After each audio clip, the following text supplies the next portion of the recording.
paz do Senhor, meus irmãos. Me chamo Diácono Júnior.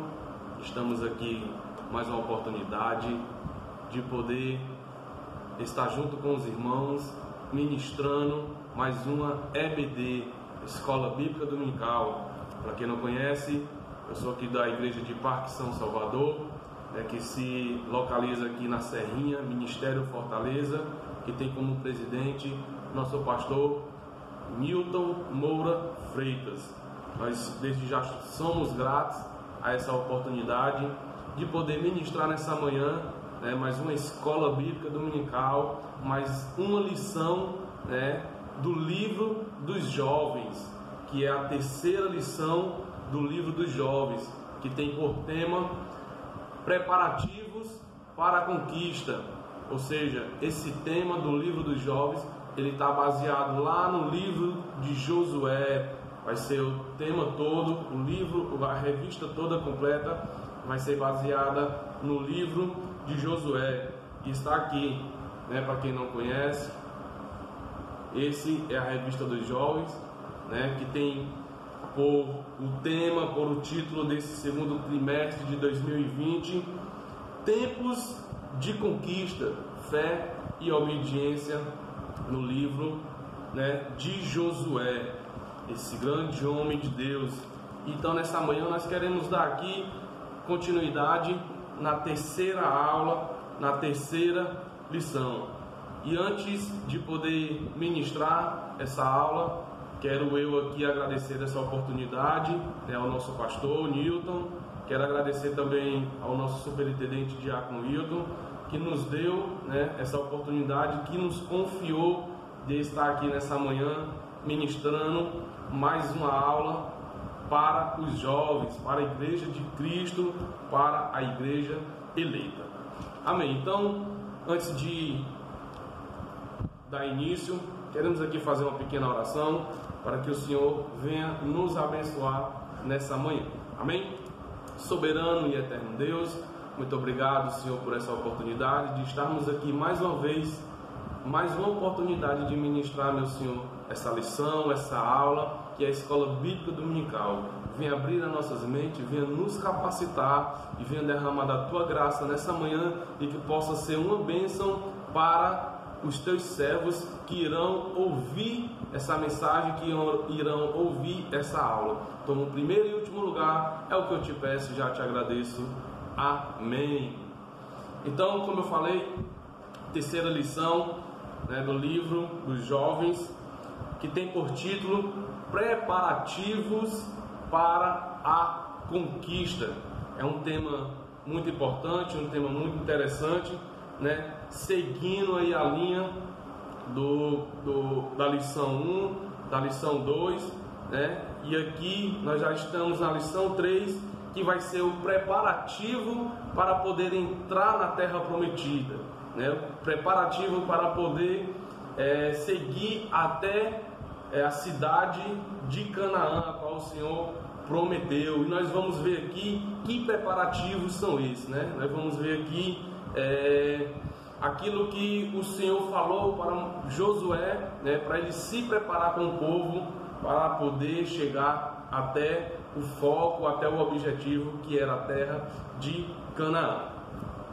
O texto do dia vai dizer o seguinte: o cavalo prepara-se para o dia da batalha, mas do Senhor vem a vitória. Provérbios, capítulo 21, versículo 31. O que me chama muita atenção nesse texto do dia, que ele já deixa bem claro a respeito da preparação, que é importante nós se prepararmos para o dia da batalha. É muito importante nós estarmos firmes, estarmos prontos para o dia da batalha. Mas quem conduz a vitória, quem nos dá a vitória é o Senhor. Ou seja, esse texto do dia aqui do livro de Provérbios, ele está falando justamente do poder de Deus dando vitória ao povo de Israel, O povo de Israel, ele poderia se preparar totalmente, que isso é muito bom, temos que estar preparados. Só que a vitória, ela vinha do Senhor. Quem dá a vitória, quem garante a vitória é o Senhor. Amém? A síntese diz o seguinte: Deus conduz o seu povo e concede-lhes vitória, mas a glória por toda e qualquer conquista deve ser atribuída exclusivamente a Ele, o Deus dos exércitos.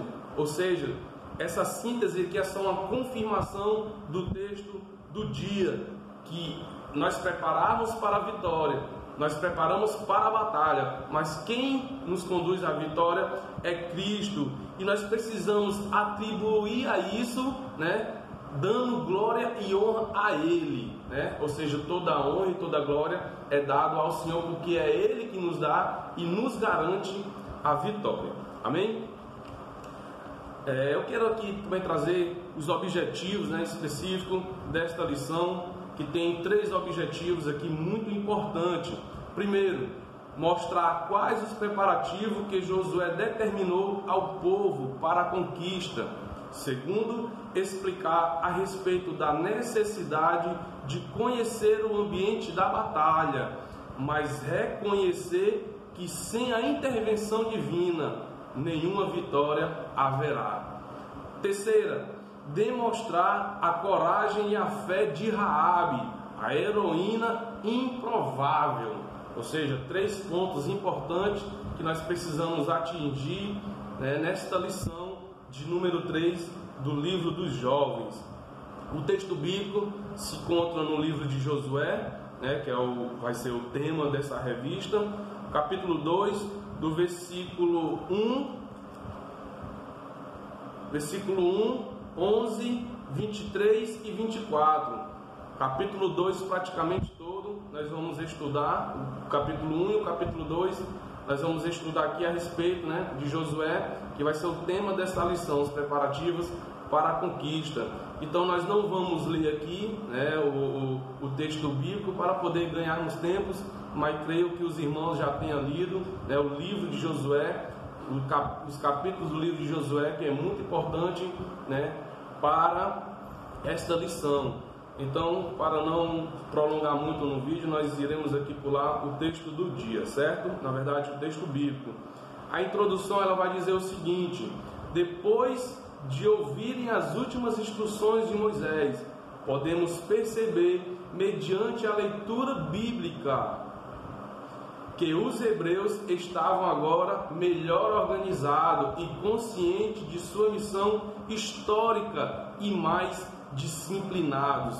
Ou seja, nesse texto aqui, na introdução, nós vamos ver que agora, neste momento que Josué já era o líder do povo de Israel, com o objetivo de chegar até a terra de Canaã, esse povo, na verdade, já era a segunda geração do povo de Israel. Que a primeira geração, ele já tinha sido morto ali, no decorrer dos 40 anos no deserto, por causa da desobediência. Então aqui Josué já estava com a segunda geração, e a introdução é bem clara em dizer que eles já estavam bem mais preparados, que eles já estavam bem mais disciplinados, porque eles viram o exemplo que tinha sido da primeira geração. Talvez eles viam que a desobediência, Josué com eles ali sempre aconselhando a buscar ao Senhor, então eles já estavam mais preparados. A primeira geração, ela saiu lá do Egito, praticamente eles ainda eram escravos lá no Egito, eles não tinham uma noção de guerrear, eles não tinham uma noção talvez de ser uns grandes valentes. Então foi num período dos 40 anos lá no deserto que eles começaram a aprender, a saber o que é guerrear, a saber o que é batalha, a ser um servo pronto, a ser um homem valente de guerra. Então aqui já está dizendo na introdução que a segunda geração, eles já eram um povo mais preparados, eles já eram os homens mais disciplinados e prontos para poder chegar até o objetivo, que era a terra de Canaã. Amém? E vai dizer assim: com a chegada deles às fronteiras da terra prometida, o discurso final e a morte do líder Moisés, Josué já estava devidamente confirmado como comandante-chefe em seu lugar. O povo entendeu que estava chegando um novo tempo para as suas vidas. As promessas que há séculos pairavam sobre a nação, agora tornar-se-ia realidade. Os hebreus sabiam que, como no episódio do Mar Vermelho, Deus precisava intervir fortemente para que eles pudessem entrar na terra prometida. Ou seja, eles já estavam cientes da promessa de Deus, eles já estavam mais focados nas promessas de Deus, eles já tinham visto os milagres de Deus, assim como a abertura do Mar Vermelho. Eles já tinham visto milagres de Deus, assim como o maná que Deus descia do céu, como a providência que Deus dava a ele no meio do deserto. Então eles já estavam prontos, eles já estavam mais preparados e convictos, mesmo com fé. Eles sabiam que precisava da intervenção divina de Deus para que eles viessem conquistar a terra de Canaã. Amém?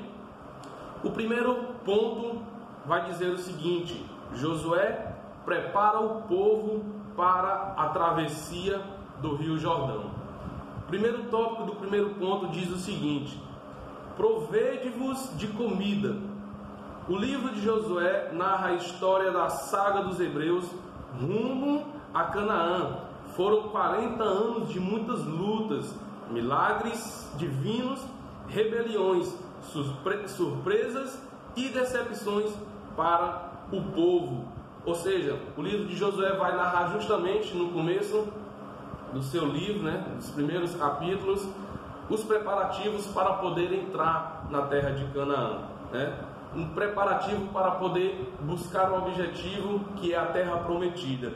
E vai dizer justamente o seguinte: foram 40 anos de muitas lutas, milagres divinos, rebeliões, surpresas e decepções para o povo. Ou seja, agora eles já estavam no começo, eles já estavam ali, já prestes a entrar na terra de Canaã. Ou seja, mas antes disso, nós podemos ver que foram 40 anos pelejando lá no deserto. Foram 40 anos de muitas lutas, muitos milagres no qual o Senhor operou. Nós podemos ver que as lutas ali era diariamente o povo querendo lutar com o povo de Israel, exemplo vivo dos amalequitas que queriam destruir o povo de Israel. É tanto que eles chegaram até destruir muitas vidas, muitos homens ali que ficaram pelo meio do caminho. Eles chegavam lá naqueles homens que não tinham mais forças. O que era que eles faziam? Eles matavam aqueles povos.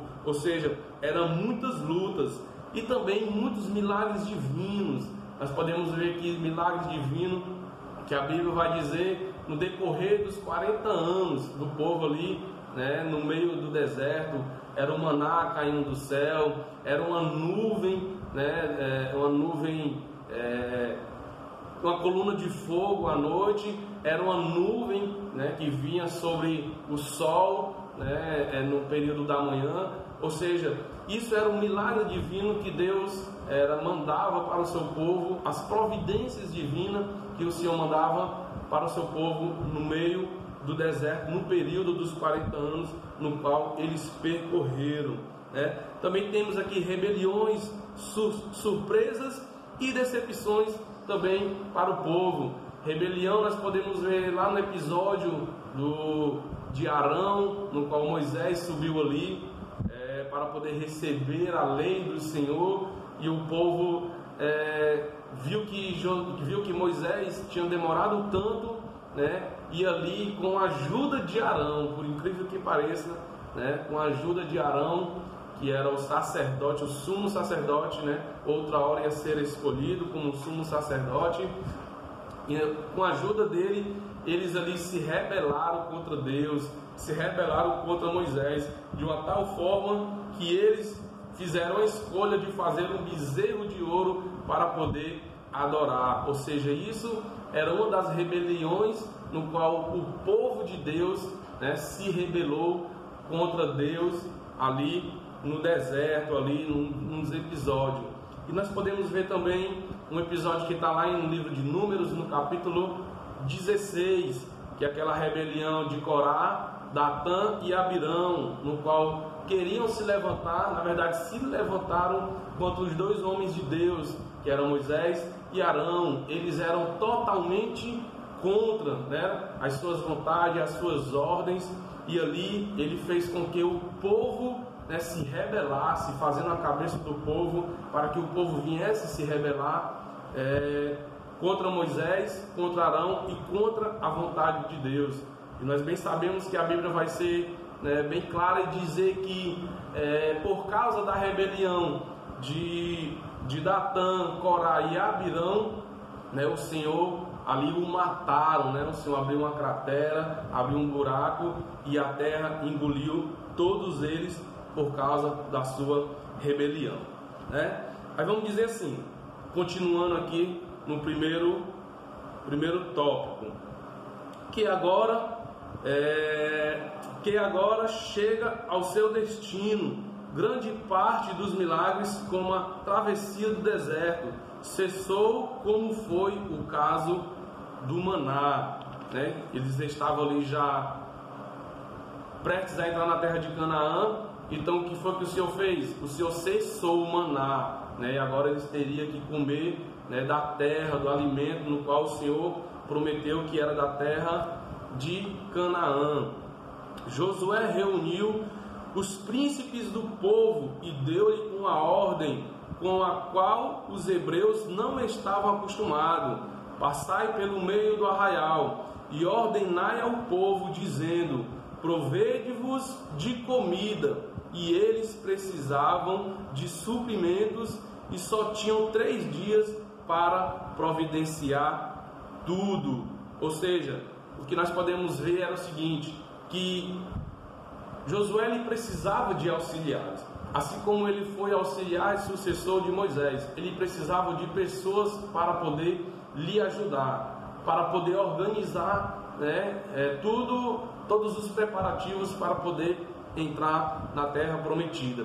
E esse episódio, justamente no capítulo 1 de Josué, vai dizer o seguinte, que ele chama, né, os cabeças, os príncipes, os principais das tribos, para poder sair avisando ao povo que eles precisavam guardar mantimentos, né, que eles precisavam, já estava ali, faltando 3 dias para poder entrar na terra de Canaã, para poder dar, né, continuidade, né, à promessa do Senhor, e eles teriam que se preparar com mantimentos, com comidas, para poder se sustentar neste período da travessia.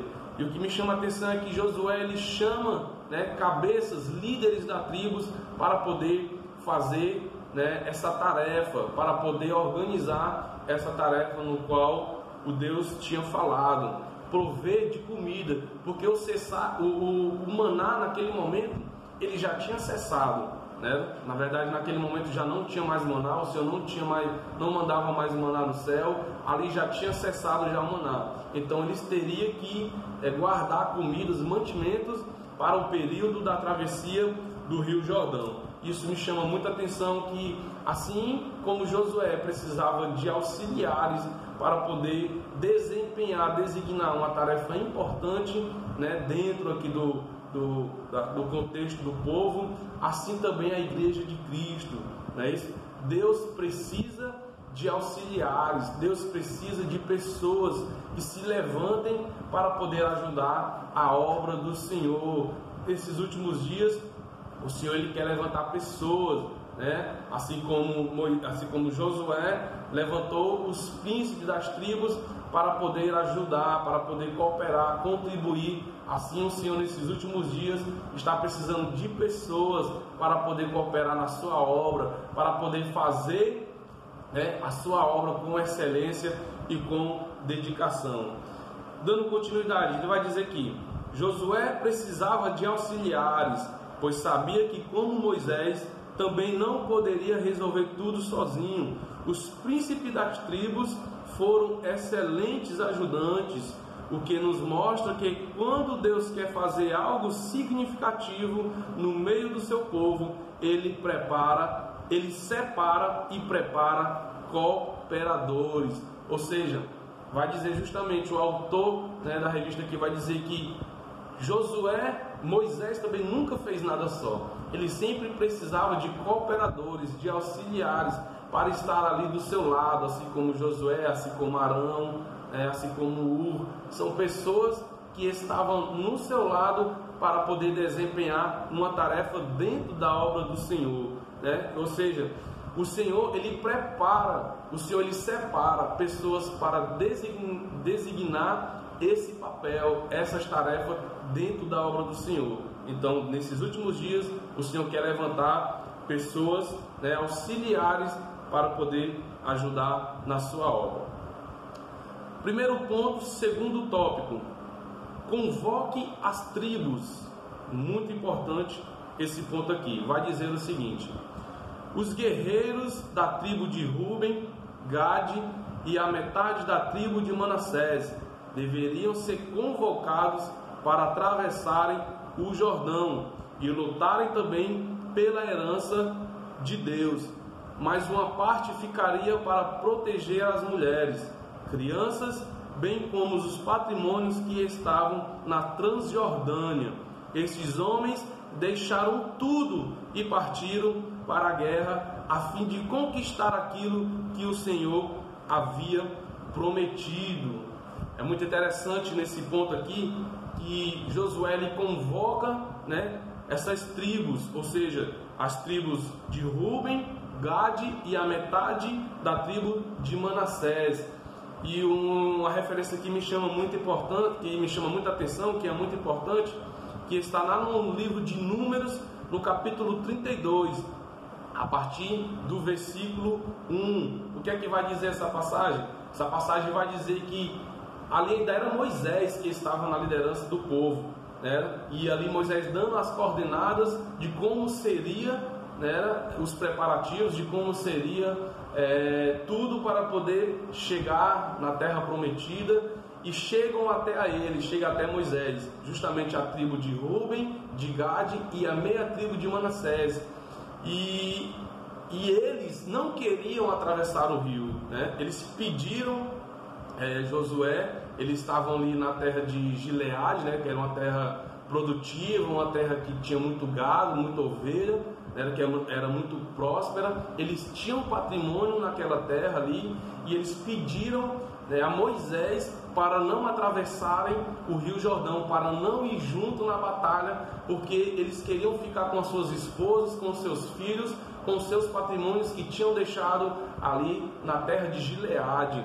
E mais Josué, na verdade Moisés, tinham dito a eles que eles sim precisavam ir, né? Eles precisavam ir para poder pelejar, para poder lutar junto com o restante do povo de Israel. Porque era uma promessa de Deus, uma promessa que o Senhor tinha feito, e eles teriam que estar junto dessa promessa. Eles teriam que ajudar o povo a pelejar, né, contra os inimigos na terra de Canaã, para poder conquistar. E aí a Bíblia vai dizer que eles dizem o seguinte: então vamos fazer o seguinte, nós vamos dividir, né, essas pessoas.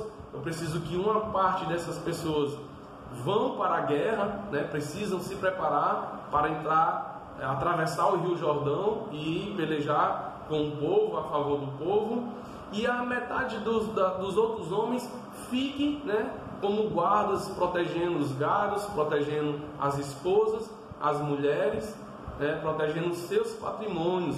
E uma coisa que me chama muita atenção é que Moisés diz o seguinte: até que o Senhor dê descanso ao povo.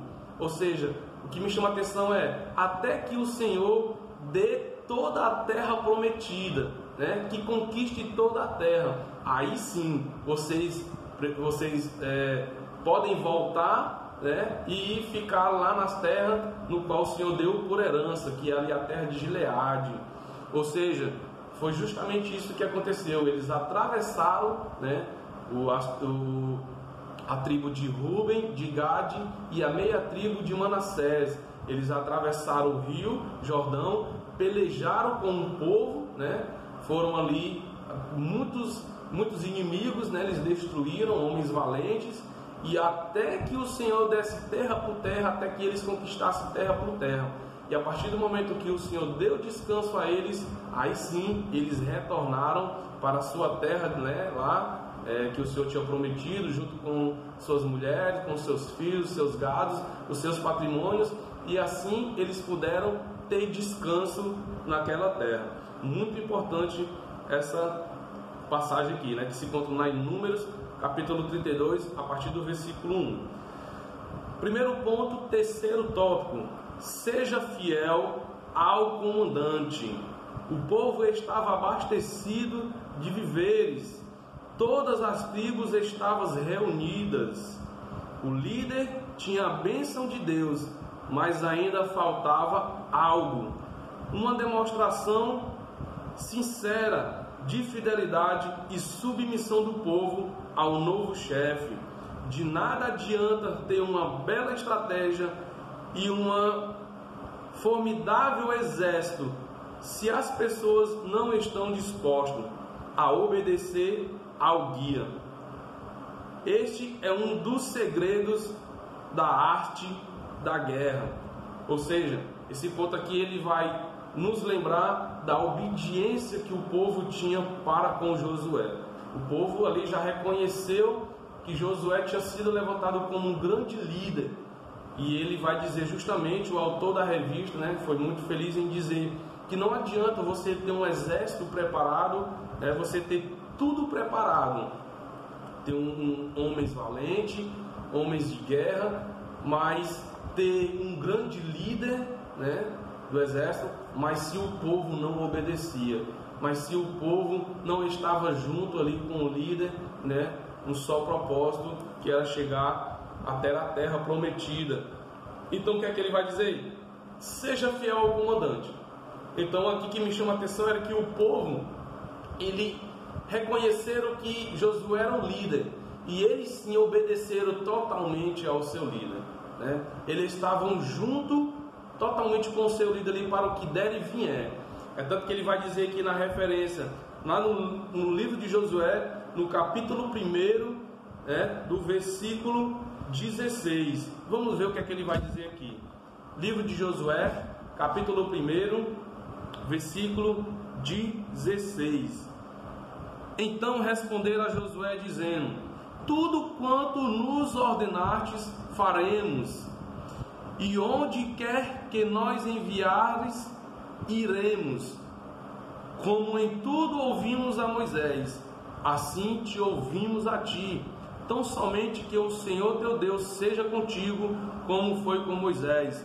Todo homem, quer que for rebelde à tua boca, e não ouvir as tuas palavras, em tudo quanto lhe mandares, morrerá. Tão somente esforça-te e tem bom ânimo. Ou seja, eles já estavam aqui, né, junto com Josué. Eles já entenderam o propósito de Deus, né, através da vida de Josué, de era poder ter pessoas sinceras, ter ali homens valentes, mas também homens obedientes, que pudessem estar junto com o seu líder nessa batalha, nessa peleja que era a terra prometida. Amém? Ele vai dizer assim: os hebreus estavam confiando o destino de suas vidas a Josué. Por isso eles pedem duas coisas importantes. Primeiro, que Josué agradasse a Deus. Josué capítulo 1, versículo 17. E que Josué se esforçasse, ou seja, se esforçasse, desse o seu melhor. Ou seja, o povo já estava com Josué, eles já entenderam o propósito de Deus, né? E apesar deles ser obedientes ao seu líder, eles pediram duas coisas importantes, né? Que Josué não desistisse dele, não desistisse da caminhada, não desistisse da promessa. E a outra coisa muito importante era que o Josué tão somente agradasse ao Senhor. Olha só que coisa linda nós vemos aqui, né? Os guerreiros, né, de batalha, de luta, as tribos aqui, o povo de Israel, pedindo a Josué que ele agradasse ao Senhor, para que a promessa viesse a ser cumprida. Então isso é muito importante, irmãos. Se tem uma coisa muito importante para que nós venhamos ser bem sucedidos em nossas vidas, é agradar ao Senhor, né? E jamais desistir do foco, e jamais desistir, né, da missão que o Senhor nos deu, e jamais desistir das lutas que sempre virão sobre nossas vidas. Então, muito importante esse ponto aqui. Segundo ponto, os espias. Primeiro tópico: enviado para o reconhecimento da cidade. No final do período da Idade do Bronze, quando foi escrito o livro de Josué, toda a grande cidade de Canaã era, na verdade, uma cidade-estado, que tinha seu próprio exército, carros e instrumentos de guerra, bem como um rei, como era o caso de Jericó. Ou seja, o que nós podemos entender aqui é que Josué, ele envia 2 espias para poder espiar a terra de Jericó, para poder espiar o território inimigo, né? O que me chama a atenção nesse ponto é o seguinte, que mesmo com a promessa dado a Josué, mesmo com a promessa de Deus dada a Josué, que a terra seria deles, que Deus seria com ele, né? Que ele seria bem sucedido, que ele já tinha sido aprovado por Deus, né? Por guiar o povo ali, por poder chegar à terra prometida. Mas Josué, bem como um bom líder, bem como um bom guerreiro, ele teve uma estratégia, né? Ou seja, ele sabia que a promessa tinha sido feita para com o Senhor, mas também ele não poderia se relaxar. Ele não poderia simplesmente se relaxar com uma promessa. Mas não, ele fez totalmente diferente. O que é que acontece aqui? Deus dá a promessa para que eles vá até as terras inimigas para poder possuí-la, que era já dada por herança. O que é que acontece? Ele envia 2 espias. Então ele envia 2 espias até a terra de Jericó. Ou seja, era uma estratégia de um grande líder, que era espiar o território inimigo, como eram as suas condutas, né? Como estavam ali os guardas, né, de prontidão, como seria uma estratégia para poder entrar, né, até aquela terra e possuí-la. Ou seja, isso era uma característica muito importante, né, de Josué, que além de ter dado a promessa, mesmo assim ele se preparou, ele se precaveu a poder enviar 2 homens, 2 espias, para espiar a terra inimiga. Segundo ponto, segundo tópico: os espias são descobertos. Após atravessarem o Jordão, os 2 espias partiram para Jericó, que ficava aproximadamente 6,5 km. A princípio, a missão não foi descoberta, mas ao cair da noite foi comunicado o caso ao rei de Jericó, que imediatamente mandou seus soldados à propriedade de uma prostituta chamada Raabe. O que acontece? Eles foram lá, conseguiram entrar como espias lá na cidade de Jericó, e lá durante um período, né, eles não encontraram os 2 espias, né, porque nós bem sabemos, a Bíblia vai dizer que Raabe, né, a prostituta que foi ali usada por Deus, né, a prostituta que teve a sua fé ali em Deus, ela esconde esses 2 espias na sua casa, no terraço da sua casa.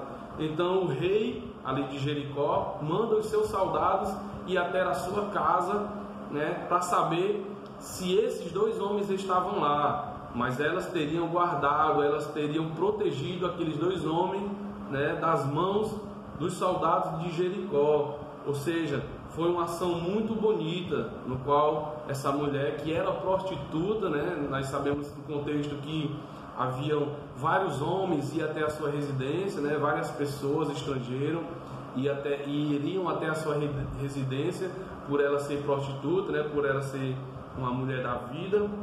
Ou seja, esses soldados foram até lá e ela disse que eles não estavam lá. Elas simplesmente disseram que eles não estavam na sua casa, e elas o protegeram e elas o guardaram. E ao anoitecer, a Bíblia é bem clara, a passagem vai dizer que eles, né, conseguem fugir, conseguem sair daquela cidade e ir até Josué, dando ali o diagnóstico da cidade, né, dando ali a estratégia de como era a cidade de Jericó. Os espias estavam hospedados. Os espias estavam hospedados lá, mas a mulher não revelou a presença deles, salvando as suas vidas. É interessante como Deus usa pessoas improváveis em lugares inusitados para estabelecer o seu querer. Quantas vezes isso acontece no dia a dia da vida de cada cristão? Ou seja, uma pessoa inusitada, uma pessoa improvável, uma prostituta, em um lugar improvável. Deus fez, aquele momento ali, fez esse cenário para que nós venhamos entender que Ele usa pessoas improváveis. Ele usa pessoas que muitas das vezes nós não damos crédito, pessoas que nós muitas das vezes são desprezadas da sociedade, assim como essa mulher era desprezada por ela ser uma prostituta, muitos talvez não davam muito valor a ela. Então Deus usou essa mulher para poder guardar os seus filhos ali, das mãos do exército de Israel. Quantas vezes isso acontece em nossas vidas, O autor está dizendo. Pessoas improváveis, pessoas descrentes, Deus usa para poder abençoar o crente, para poder abençoar o seu servo. Pessoas que muitas das vezes nós não damos crédito, Deus usa aquelas pessoas para poder abençoar a sua obra, para poder ajudar a sua obra a cooperar. Então, esse é o trabalhar de Deus e nós não podemos entender, nem interrogar a Deus o seu agir, o seu mover. Terceiro ponto aqui terceiro tópico do segundo ponto. Um testemunho para os espias.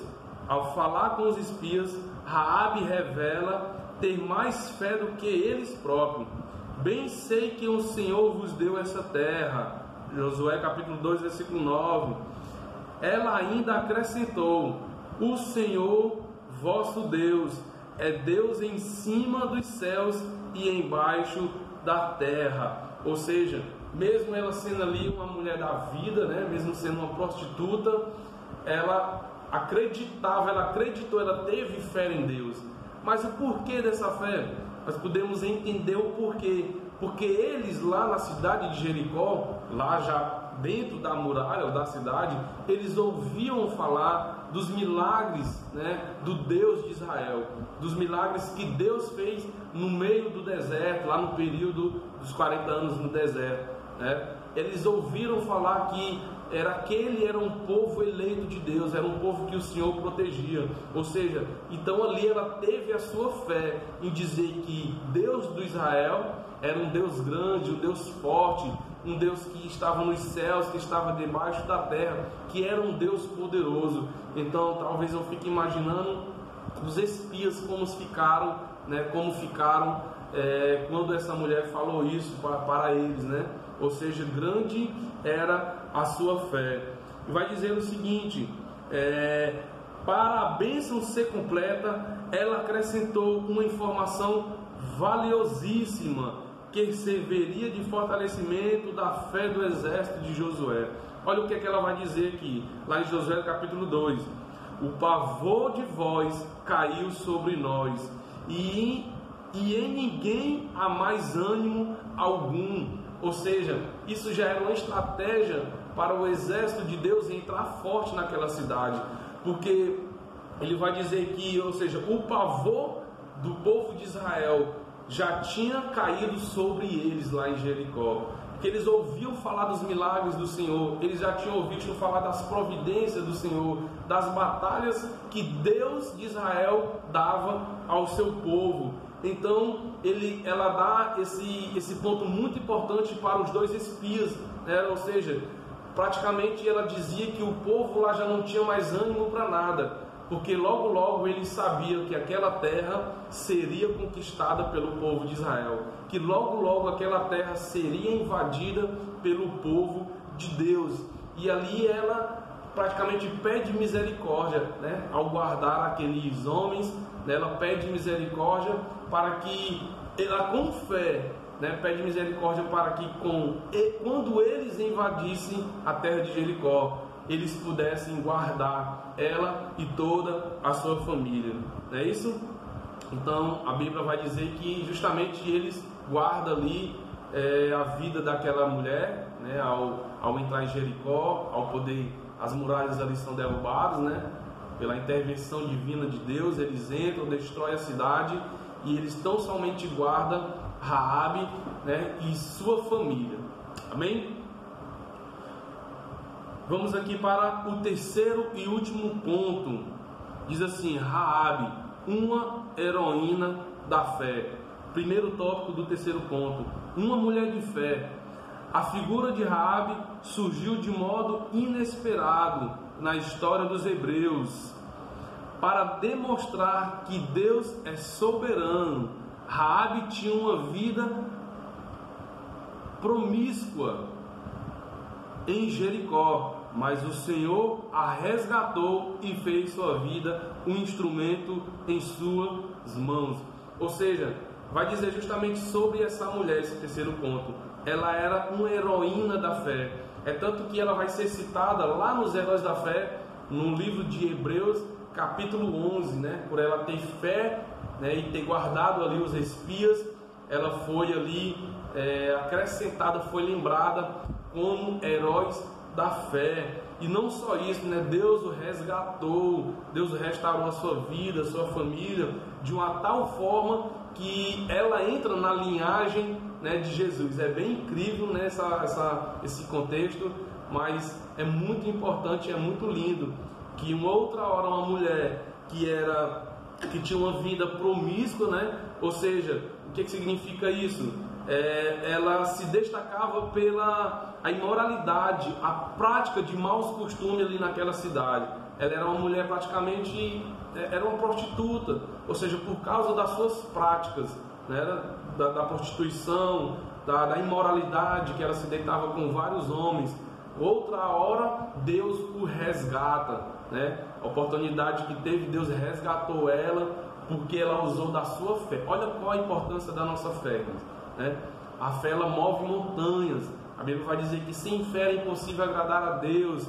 E a fé é o firme fundamento das coisas que não se vê, né? Mas das coisas que se espera em Cristo Jesus.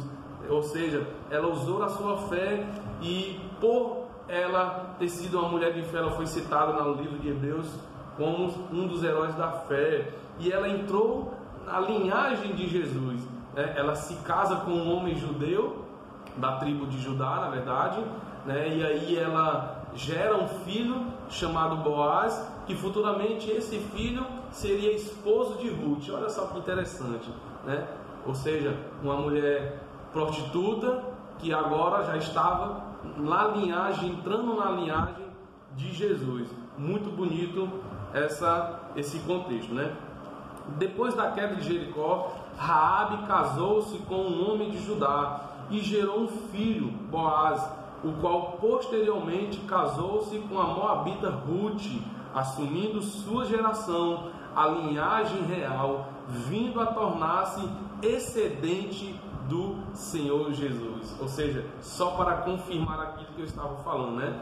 Agora, ela já depois que a terra tinha sido ali, tinha sido conquistada, a terra de Jericó, a cidade de Jericó, ou seja, ela foi resgatada e ela se casa e ela ela faz parte do povo de Deus, né? Por causa da sua fé, ela e a sua família é resgatada, ou seja, em vida, e ela agora faz parte do povo de Deus, de uma tal forma que ela chega a casar com um homem da tribo de Judá, ou seja, e ali totalmente a sua vida já é transformada, já é mudada, de uma tal forma que ela entra na linhagem de Jesus.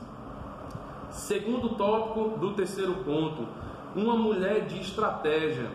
A mentira de Raabe foi um pecado originado da fraqueza de uma pessoa que não conhecia completamente a sua lei. Ou seja, a mentira que está dizendo aqui o autor da revista é o seguinte: ela mentiu aos homens, né, aos exércitos lá de Jericó, mentindo, dizendo que os espias não estavam na sua casa, né? Ela mentiu para aqueles homens.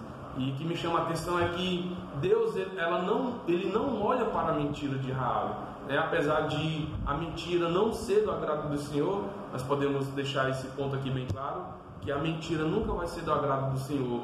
Mas aqui o Senhor não se agrada, não está olhando para a mentira de Raabe, mas sim para a sua atitude, para a sua fé, né? Mas sim por causa da sua ousadia de ter ali guardado, de ter livrado aqueles 2 homens de Deus. Então ela mentiu para o exército de Jericó, dizendo que eles não estavam lá, mas sim eles estavam lá.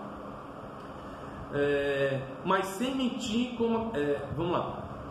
Pessoas amadurecidas espiritualmente resolvem situações complicadas com sabedoria e discrição, mas sem mentir, como aconteceu com Abraão quando foi questionado por Isaac acerca do cordeiro para o holocausto. Gênesis capítulo 27, versículo 22, versículo 7 e 8.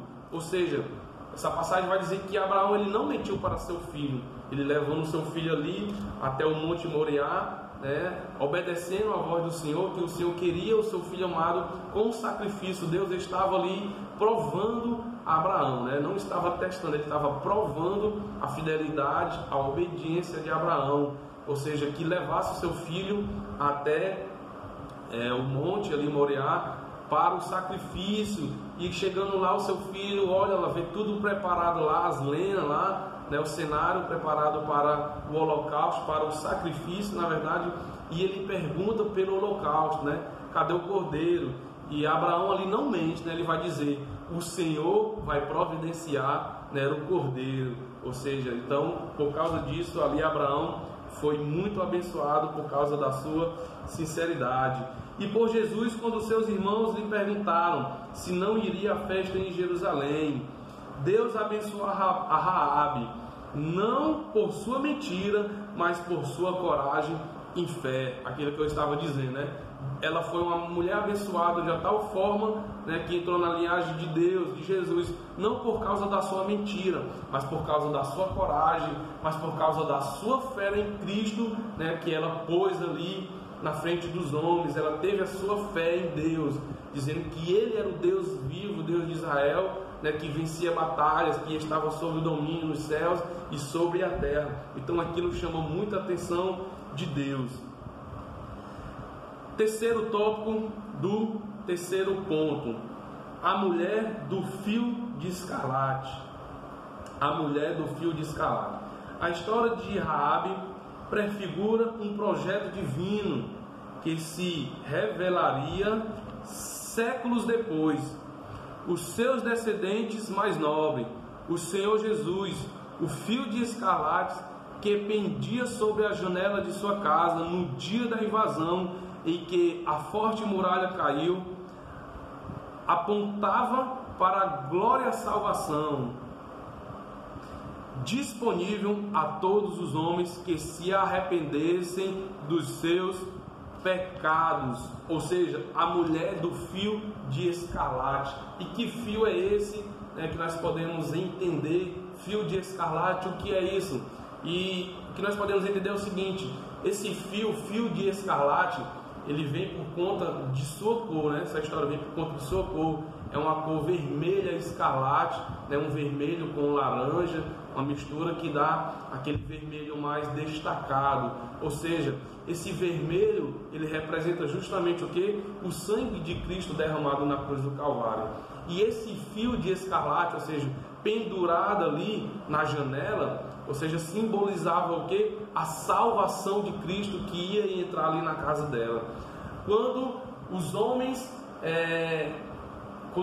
entram ali na cidade de Jericó para poder destruir, ela coloca um fio de escarlate, né, simbolizando que eles estavam ali, ela e a sua casa, e que eles seriam salvos da total destruição que o povo de Israel ia fazer em Jericó, né? O povo já estava predestinado para poder entrar e destruir tudo, mas um sinal que ela poderia fazer, colocar na sua casa, na janela de sua casa, era o fio de escarlate, simbolizando a salvação de Cristo para toda a sua casa. Assim como lá no livro de Êxodo, quando o sangue do cordeiro foi colocado ali, né, nas portas, né, nas ombreiras das portas, simbolizando que quando viesse o anjo mau, né, da parte do Senhor, viesse ali o anjo mau, matando todos os primogênitos, ali do Egito, ou seja, aquele sangue ali que foi colocado nas casas do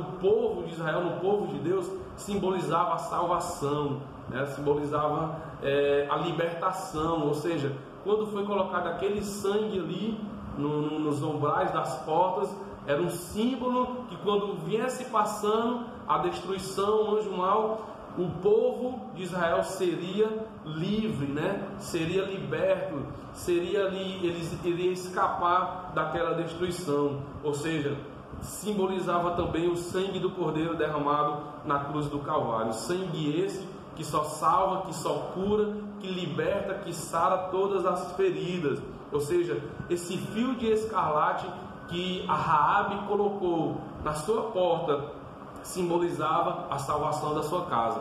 Quando o exército entrava na cidade de Jericó, quando avistava aquela fita vermelha, aquele laço vermelho na porta de sua casa, ali o exército de Israel, né, Josué junto com o seu exército, já sabia que ali era a casa da serva, né, do Senhor, que era a casa de Raabe, e que ali haveria salvação e que haveria libertação. Assim como na saída do Egito, o sangue do Cordeiro dos umbrais das portas que salvou o primogênito da destruição, do anjo da morte, 40 anos depois, Deus, olhando mais uma vez para a cena do Calvário, inspirou os jovens espias a usarem como símbolo da redenção a família de Raabe um fio vermelho. Ou seja, o Senhor estava a cada episódio da saga do povo hebreu apontando para o momento em que o seu filho desceria do céu e por amor à humanidade desceria de uma virgem e morreria numa cruz, trazendo salvação para o homem. Glória a Deus. Então essa é a lição, né, que foi nos dada, que foi nos confiada, uma grande lição. Peço, né, aos irmãos que, se puder ter a oportunidade, veja esse vídeo, veja essa lição, que ela possa abençoar pessoas, né, que essa lição possa abençoar as suas vidas e que Deus possa te guardar e possa te abençoar, você e sua família. A conclusão, para nós encerrarmos: o livro de Josué conta a história de milhões de hebreus que estavam cheios de fé, unidos ao líder, esperando um milagre para atravessarem o Jordão rumo a Canaã. O povo, atendendo a ordem de Josué, preparou-se para a conquista e Deus fez o milagre, levantou até inimigos para o ajudarem, como foi o caso de Raabe, a meretriz, a qual pela fé não pereceu com os incrédulos, acolhendo em paz os espias. Hebreus capítulo 11, versículo 31. Amém? Que Deus possa abençoar aos meus irmãos, que Deus possa abençoar cada dia mais. Esse vídeo ele vai estar lá no nosso canal. Peço que quem não se inscreveu, que se inscreva, né? O nosso canal no YouTube está lá, IEADEPAS, AD Parque São Salvador. Curte, compartilhe esse vídeo com os jovens, com sua família, com seus filhos, com o esposo, né? Com as varoas. Que o Senhor possa abençoar cada dia mais e mais. E aqui eu quero agradecer mais uma vez essa rica oportunidade e que Deus em Cristo vos abençoe. Amém?